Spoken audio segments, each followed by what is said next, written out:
Don't put me on the spot, bro. Nah, I mean, bro, like, well, then if that was the case, you should have just told me. I don't want to hear nothing else other than what you got to say. Hold on, let me put on my lips is a little chapped. I don't have no ripped lips. You know what I mean? Fuck around, smile too fast, man. Bro, don't look at me while I put chapstick on my lips. But first of all, don't, I'm don't, looking. I'm don't, looking. don't. Yeah, I'm I took the looking. label off. One, Yes, I took the two. label off. Can you Why guess the is it brand? that far out of the tube? What do you mean? Like, why is it? Why is it? Fucking, You supposed to. Why is it 5 centimeters out of the tube? You supposed to extract it to put it on. Like what the fuck? You don't just.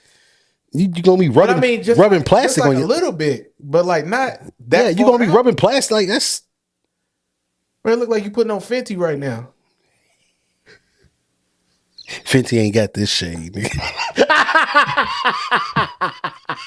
Cover girl, Fenty ain't got this exclusive cover girl. clear lip balm. But nah, bro. Yeah, bro. I've watched enough of our games, and I will say we were on pace to win more than the 8 games that I thought we were going to win this season. We hit 4 a lot faster. We won 4. I said, "Oh shit, these niggas might win 12." You know what I'm saying? We had a great game against Texas on a Sunday. We competed, which is all I can ask for. That's all we've been wanting from the team. We want them to compete. We like just don't come out here, don't get beat by 20 by everybody. No. We want them to win, but in the act of competing, you're gonna win games you're supposed to win. True. You feel me? And in the games that you can make competitive, you're gonna make competitive. Like they competed against Texas. Nobody had them.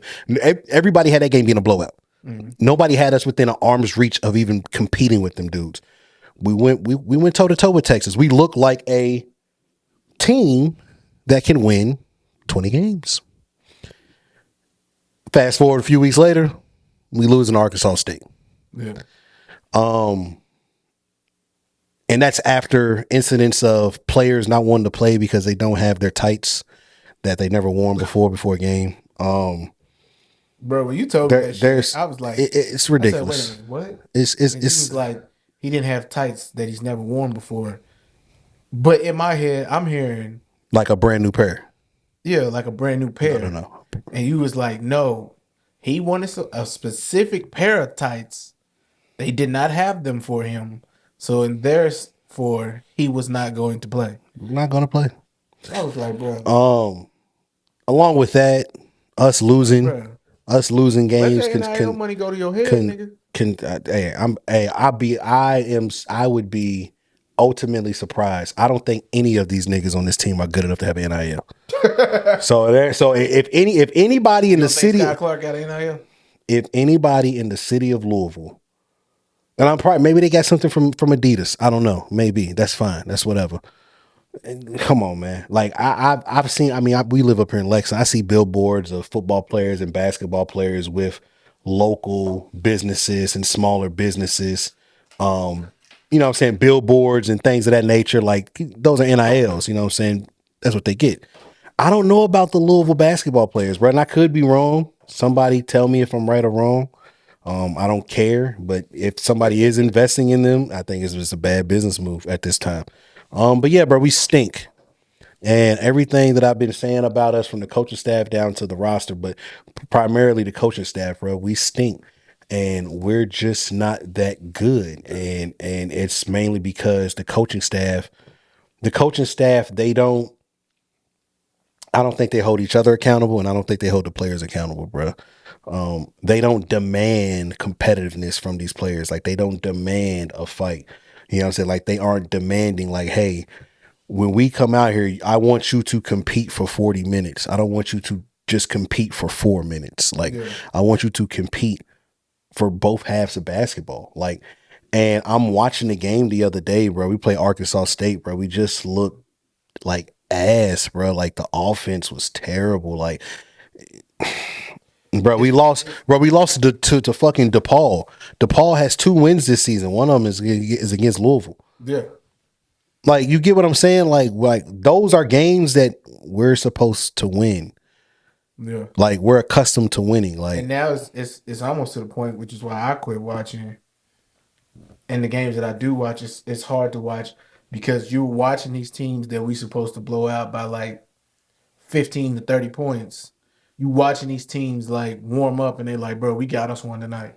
If we don't win one game, we're beating Louisville bro, for a fact. bro, I put it like this. When teams come to play us, they don't look over and say, "Oh shit, We got we to got Louisville we tonight. not even Louisville. We got to deal with such and such tonight." Yeah. There's nobody on our roster that makes guys second think and be like, "Damn, we got to deal with him tonight." We don't have That that, shit bro. ain't happened since Donovan. Mm. Actually, I take that back. That shit ain't happened since like Damian Lee and them. Damian Lee was before Donovan. Damian Lee was after. Nah, Damian was Donovan was already in the league when Damian Lee, or they was on the team together. because it was I Damian. think that was I think that was Donovan's last season when Damian Lee and them was I out. think they did play together They all played together. because it was Damian Lee. Damian Lee, Donovan Mitchell. No, who was the point guard though? The one that came from like Ohio, not Trey Jones. I know it's not Chris Jones. I was about to say I thought it was, Something Johnson. He was number 3. I thought his name was Trey Jones. It was okay. So it was Trey Jones. Yeah. Okay, it was Trey Jones. Okay, He okay. came from like some little small It school. was Ohio. And the season prior to It was Ohio. It was like 25. Yeah, Rick whispered in the fucking area after the game. It was like, bro, you want a spot? yeah, Come yeah, on, man. yeah. Next year, I got you. He fucking came and he showed out. I arguably, bro, we could have won another championship that year. That shit was wide open.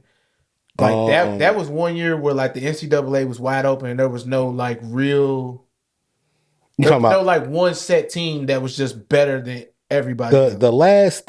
You talking about the Damian Lee year? Yeah, bro, because they had just started picking up the pieces. Like they had just put all the pieces together and like figured it out and was rolling, bro. Is that the last time we went on a run? They rolled. That was it, bro. But we didn't even make it to the NCAA tournament because we ended up getting suspended from it. We did. Yeah, we got suspended that year, and then we didn't go to the NCAA tournament for like the next 5 years after that. Damn, bro. They got punished for some shit that none of them was there. None of them did. Nobody was even there. Well, no, because that was what. So I remember we had the scandal, but then what really got us suspended was the recruiting shit, bro. The fucking Brian Bowen shit. Yeah, that's what really cooked us for real. Was that whole situation right there. Yeah, which he ended up not even coming to school, and then he never really He was there, but he just sat on the bench because at the time, like he was like listed as ineligible. But then when they finally made up the NCAA makes up their mind, they like, nah, you can't play. We gonna get you for, at the time, what's it called? Receiving money and shit.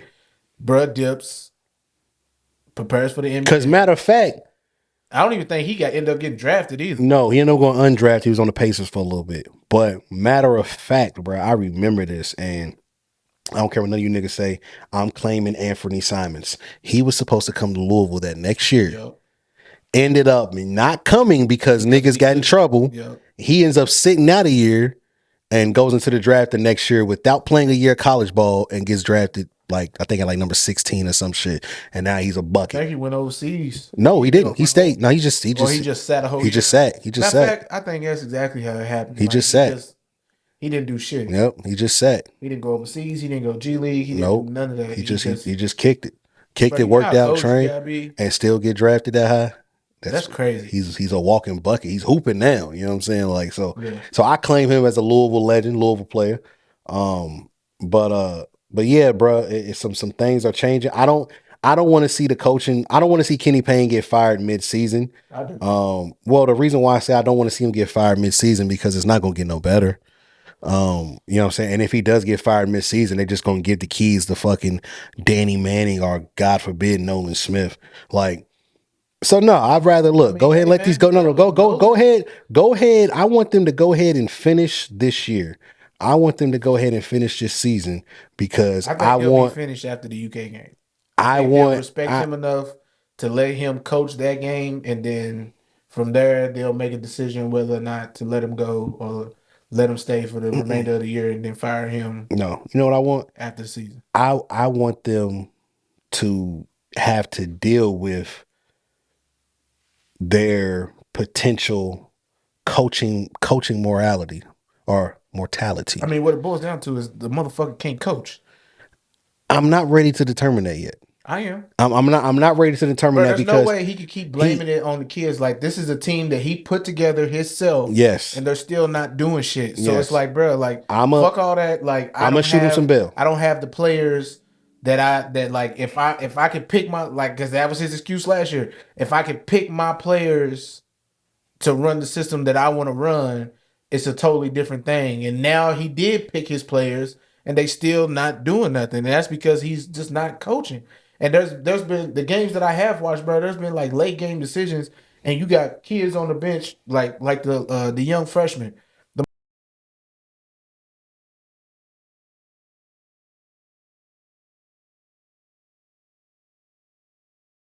6 points, but the fact that he's creating and making space for everybody else, it's like, bro, like we got 2 minutes to go against DePaul, and that kid's sitting on the fucking bench. Yeah. And even Jay Bayless and all them was just like, bro, I don't know why that kid's on the bench. Like, what is Kenny Payne doing? Then there was a couple questionable timeouts that he should have called to like slow shit down, and he never does that. And it's just like, bro, okay, cool. If you're not gonna be that type of, like last year, there was a couple games where like he didn't call any timeouts, and he was like, that's on him and his coaching staff because he didn't realize that, you know what I'm saying, we had timeouts, or the fact that like his excuse was I'm locked into the game, so that's on me and my coaching staff, and I have to have a conversation with them to like then remind me or tell me like, yo, we need to call a timeout. Like what assistant coaches are supposed to do. Yeah. Because everybody, like, I get it, head coaches are. They locked into the game, what the players is doing, what kind of sets the opposite team is setting up, defense and things like that. So it is on the coaches to say, hey, he's got 3 fouls. We need to get him out of there. Hey, they going on a nice little run, coach. You need to call timeout. Like, you know what I mean? So, but this year, like, he set his whole coaching staff up the way he wanted to have it. He picked the players that he wanted to have, and that shit's still not working. Yeah. So it's like, other than the fact that, to me, he just can't coach. It just is what it is. Yeah. I feel like you take this group of kids and put them with somebody who really can coach, we're winning games. I'll say this because they're not bad. They're not bad. No, they're not good either. So look, but I'll say this in reference to Kenny. So it's not that I don't think Kenny can coach. It's not that I don't think Kenny can do a good job. I think but listen. I think he can do a good job. It's one of them things where it's like, and we're gonna talk about Bill Belichick too. But it's one of them things where it's like, okay, yeah, everybody wants to be the guy who builds their staff, who does this, who does that. Maybe Kenny doesn't need to be the person who builds his staff. You can be the coach. You can be the head coach. But maybe somebody needs to appoint other people to be his assistants, because it seems like Kenny is going to pick guys who have the same temperament as him. Nobody on that coaching staff, bro, how nonchalant he is about every fucking thing. Nobody on that coaching staff gets angry. Nobody on that coaching staff yells. Nobody on that coaching staff raises their voice. Nobody call nobody out, call nobody accountable. At least that's what it looks like. Bro, and that's what's happening in the press game, in the press interview. Yeah, he always has a reason for why something is happening, or why the people not in the locker room don't understand. How about y'all niggas just suck? All right. Have you ever thought of that, coach? Have you ever thought that, hey, maybe what I'm doing isn't the answer, and maybe these kids ain't the answer? Like, it can be that. It doesn't have to be like, oh, well, the dynamics of, man, look, bro, I don't want to hear that. We've been hearing that for 2 years. Every L, it's always something. It takes time. It takes this. At some point, and you ain't got no more time, bro. Yeah. And I'm sorry that your time has been sped up, because yes, football, but we just watched Braum come in and have success, immediate success, year one. We watched. Now, maybe North Carolina ain't the same North Carolina, but we watched Hubert Davis's first year. He came in and it was rocky, but it was good enough for them to go on a championship-esque run. And yeah, they lost in the title game. He got them to the chip. They were always competitive. They were always in the mix. Bro, we watched Calipari do it. Like Calipari slides to, like, granted he had just went on that run with Memphis and Derrick Rose and them, and then slides to UK, bro. And year one, bro, they go all the way to the Elite Eight. Yeah, it can be done. I get it. It's obstacles. It's things that are holding you back. Marcus Cousins, like it's don't get me wrong. It's things that are holding you back because suspensions and being the NCAA finding us, all type of stuff, all type of things are going on. I'm not saying that those are not factors, but at some point that cannot be the excuse. Like the effects of what he's hanging his hat on and talking about that are the effects coming down from that shit. Chris Mack had to deal with that more than he had to. Yeah. And Chris Mack never looked this bad. Never looked this bad. I think the thing with Chris Mack is that Chris Mack, he did try to hold players accountable. He did. Like he really staff accountable. Yeah, like he really was coaching. Accountability too when it was on him. When it was on him. And so it's like, bruh, at some point, all that that shit you be doing, I'm not. Where you come from, Xavier? Yeah, it came from Xavier. Yeah. I'm not a fan of. I will say this though. I personally think you say cut ties with these niggas as soon as possible. I don't see no benefit in that because it's only going to get worse. Like regardless, it's not going to get no better. I say let them rock out. Let them deal with this. Let him go through this, and as soon as it's over, relieve bro of his duties, relieve his staff of his duties. And I know it's a couple guys that are on our radar. Before you get into that, I just hate the fact as a fan, bro, like being from Kentucky and not being a UK fan is already like hard enough. Yeah, especially during basketball season. Facts. But being from Kentucky and not being a UK fan, and then people know that you're a Louisville fan, and the basketball team fucking is fucking trash, is 10 times, bro. Like, and that's what's heating me up more than anything, bro. Like, I feel like UK fans, Dallas Cowboy fans, and even as a Patriots fan myself, have the worst fucking fans ever, bro. Yeah. Like you can't tell them nothing, bro. Whether they have a good year, bad year, doesn't fucking matter. They rocking with their squad. They doing it all and everything. And we rocking with Louisville and everything, but it's just like, bro, it just fucking sucks because we hearing so much shit from all these UK fans about how trash we are. It's like earlier this week, I had a motherfucker ask me at work. It was like, hey, bro, how much you think UK gonna beat Louisville by? I got us winning by like 40. Now it's just that's disrespectful, bro. Disrespectful as hell. And I'm just like, bro, what? But guess what? It's a very possible thing. Like we can't. That's the disrespect though. But that's the disrespect. Yeah, exactly. Because it's possible. Like, bro, it could happen. It can literally happen. These niggas can lay the fuck down early. Dillingham and fucking Wagner come out busting heads in the first half. Oh my, bro. And that's when they talking about all them 7-footers is gonna be healthy and ready by next Thursday. So we could be in big trouble, bro. Like I said, bro. Anyway, there's a long list of potential. There's a light at the end of the tunnel. There's a savior. He could come in the form of Billy Donovan. They could come in the form of Shaka Smart. But what I've been hearing, I don't know anything, but what I've been hearing, it's looking like it might be Jay Wright, bro. I just don't see him coming out of retirement. If he retired because he was having like heart problems and stuff? I don't know. Jay Wright is still fairly young compared to his. He was having like health issues. I mean, Urban Meyer was having health issues too, and he came out of retirement to go to Ohio State. I think that it's not impossible. It's a great fucking documentary. If y'all haven't watched it, the Florida. You liked it? I thought it was. I feel like it was missing way too much shit. I thought it was dope. It was missing way too much. It was missing the shit with fucking Reggie Nelson running out the house with the chopper when niggas. It was a lot. Okay. They missing a lot though. But you gotta highlight that because they was coming out here and there was gangbanger homies on the weekend, and then on Saturday come up, they was being led by Tebow. So Tebow was running around.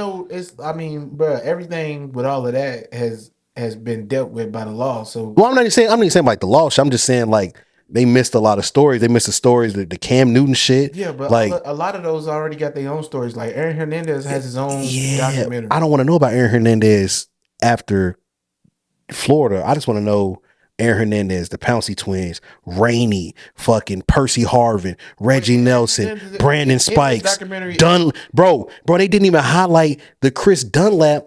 If I'm not mistaken, he got arrested Saturday morning of the SEC championship game, bro. They left out a lot of shit, bro, that they could have. It's just same shit with the Johnny Manziel shit. They left out a lot of shit. It could have been an extra hour.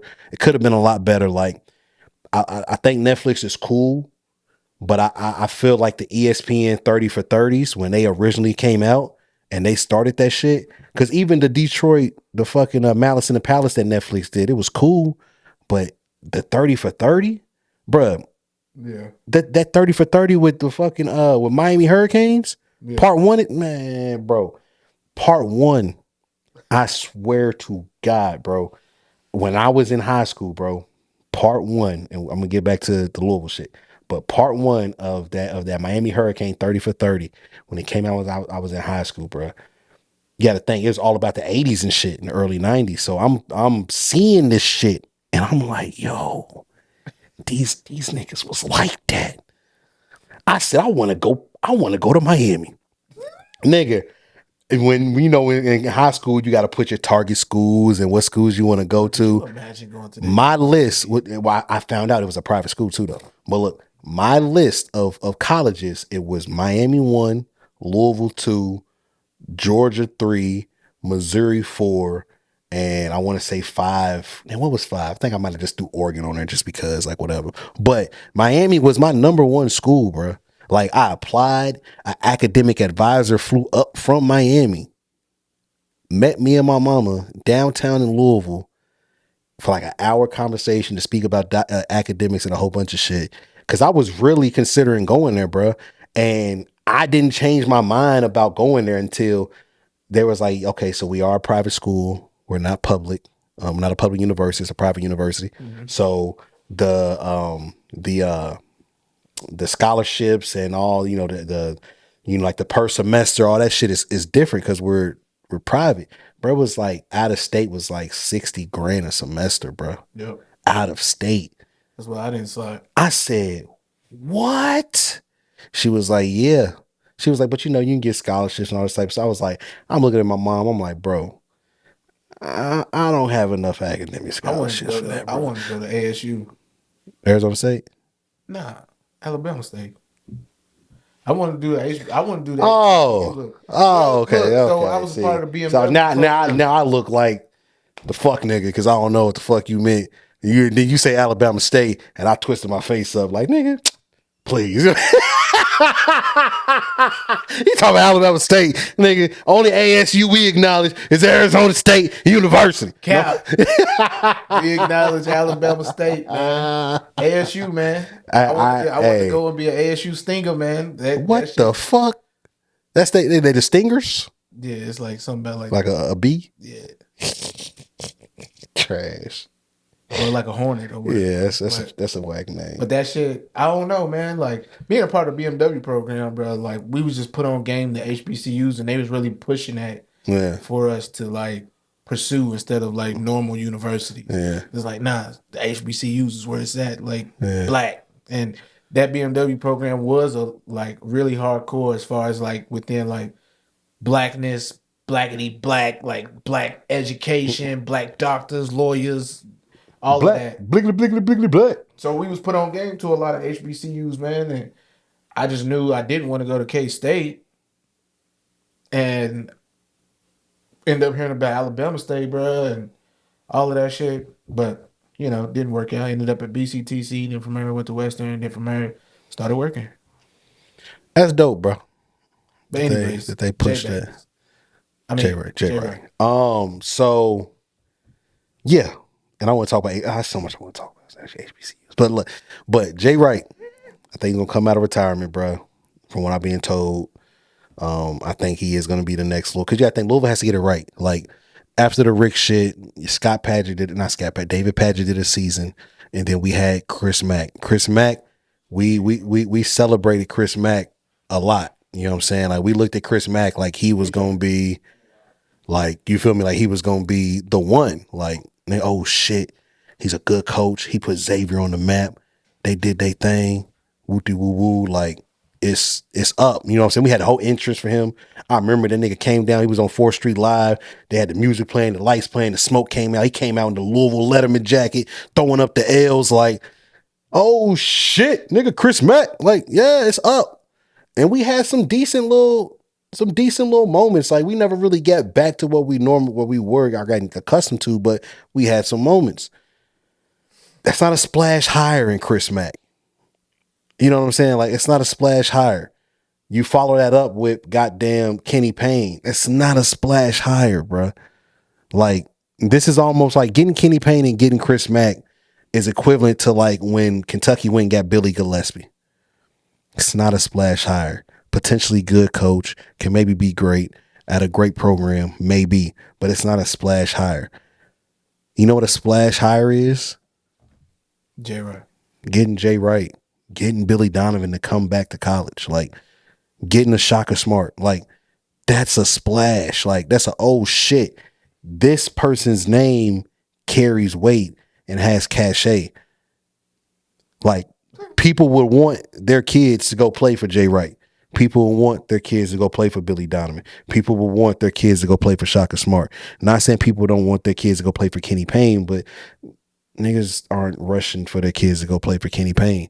Nobody's rushing for their kid to go play for Chris Mack. I couldn't like, see Shaka Smart coming either, knowing that he. I'm not saying he will. Yeah, I'm not saying that he will. But what I'm saying is though, if you want to consider, like, yes, Marquette has been successful and had moments over the past few years, and they've always been somewhat in the mix. But what we're not gonna ignore is that Louisville is technically a blue blood. Yeah. Whether however you want to shape it up or not. And Marquette is a good basketball school, but they're not a blue blood. Jay Wright made Villanova a blue blood of this era. Like you get what I'm saying? Like Jay Wright, 2 championships. They won 2, yeah. Like but they were always competitive, always in the mix, always. You feel me? A mid-major, a smaller school. Like, bro, they will be in the Final Four. Like you get what I'm saying? For like, so I mean, it's the same thing. Like Gonzaga. Gonzaga is technically, you look at them, they are a blue blood in modern day, not overall, but Louisville. We need suits back on the side. And you know it's crazy the way I look at Rick when he first came to U of L. It's kind of how I look at Jay Wright. Yeah. You had success at a school, you won a championship. You're making you could say either it's a linear, I don't want to say linear, but it's either a slight step up or a slight step down. Because you could say at the time, Louisville was a slight step down from UK. It's UK. It's nothing wrong with saying that. But I can tell you this, that Louisville is a slight step up from Villanova. Even though Villanova has been more successful in recent years, Villanova doesn't have the history that's more successful that Louisville has. Exactly. So now you look at a guy like that, he's back to a school like Louisville, and he's still cut from that old school type of cloth. Like he's from that era. Like he's had battles against Rick. Bringing pinstripes onto the bro. You got to think he's had battles against Rick, Jim Boeheim, fucking Calhoun, Izzo, like bro, Coach K, like Roy Williams, Bill Self. Like he's went against these guys, bro. Like on a consistent basis, and he's won. Yep. You feel me? He's shown I can win, like I can compete, I can recruit. Like he has guys in the league. Like we can't ignore the Josh Harts, the Jalen Brunsons, the goddamn Dante DiVincenzo's, the fucking Mikal Bridges. Like you can't ignore the NBA players either. I remember like before Kenny Payne, like it was in discussion that, well, this was way before like Chris Mack. Honestly, but like they was in the talks of getting whatchamacallit to come What's his name? Coach. He had coached Connecticut. Kevin Ollie. Yeah. Yeah, Kevin Ollie. Which Coach O was supposed yeah, to come. he was good. He's good, but But then they end up going with Chris Mack type shit. You see what I'm saying? And so it's just like I said. I think we have to make a splash higher. We can't keep getting these untested, middle of the pack, mid tier type of coaches. Sliding like coming from Xavier, bro, and it's like, yeah, you had success there, but now you're coming to arguably the best college basketball conference, and like we ain't got time to. It's not time for play. Yeah, like, You know what I'm bro, saying? like, I mean, don't get me wrong. Like I said, he had moments. It was up and down, up and down, up and down, but it never looked this bad. This is bad. I'm talking about, and the reason why I say it's so bad is because Kenny had a lot of his guys left over with Mac last year, and it was bad. So you can't just say, oh well, no. It's like, bro, I watched some of these same kids that were playing with Mac. They looked better. yeah. You feel me? I watched this program when Mac was here. From last year. It looked better. Like they started off the year before Kenny Payne came, bro. When Chris Mack was like suspended, and I was watching Louisville play, bro. Louisville was like fucking teams up, and this is with the assistant head coach. And then Chris Mack comes, bro, and then we go. They really start taking off again, bro, and they still winning and they doing their thing. And then it ends up coming out. Chris Mack ends up getting in trouble, and they like, bro, you gotta go. Yeah. Because we not doing this again. Like, we just got out of the Rick shit. Now you coming in with your own shit. You got to peace out, bro. He gets let go. The assistant coach comes back. By this time, the players they not in it no more because they feel like Chris Mack was like wrongly done. So like they kind of lay down. They're like, bro, fuck it. Well, we'll show y'all better than we could tell y'all. Yeah.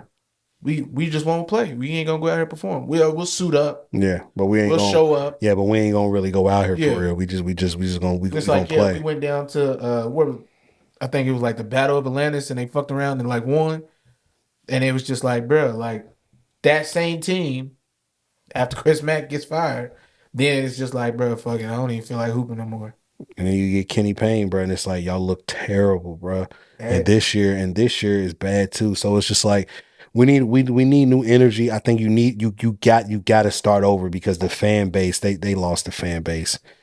They lost the fan base, bro. I'm talking about they lost the fan base to the point to where I mean Kenny can't go outside, bro. Bro. Not saying anybody gonna do something to him, but I'm just saying like it's just like they go hey I mean Jackson and spit on his window. I mean, bruh. Say, open up the damn gym. bruh. UK ran Billy Gillespie out of town. Like, Billy can't set foot in Lexington. Yeah. Like, I mean, bro, that's not a joke. Like, bro, they have a Billy Gillespie radar. He got tasted that Kentucky bourbon, bro, and lost his fucking will and control and everything, bro. Yeah. DUIs, was public intoxications, and he was. I don't know where he's at and what he's doing now, but I hope he's all right. But I just know, bro, once he got to Lexington, bro, like he saw the women and the bourbon and was just like lost his mind. Said, "Mama, I made it." Nigga turned up, but that's what I'm saying. It's like, bro, it's like it's getting to that point to where Kenny won't be allowed back. Like Satterfield's not allowed back. Like, fuck him. Oh yeah. Like Satterfield football shit, bro. You're cooked, bro. Like you can't come back to Louisville, bro. Then you went to Cincinnati. Like you really a bozo. Like, bro, you're a bozo. Same speech when you got to Louisville. Yeah, he's a bozo. Yeah, that same exact speech when he got to Louisville. It's really where I wanted to be. Yeah, shit. Believe it or not, this is really where I wanted to land up. All right, bro. Cool. That's why y'all suck now.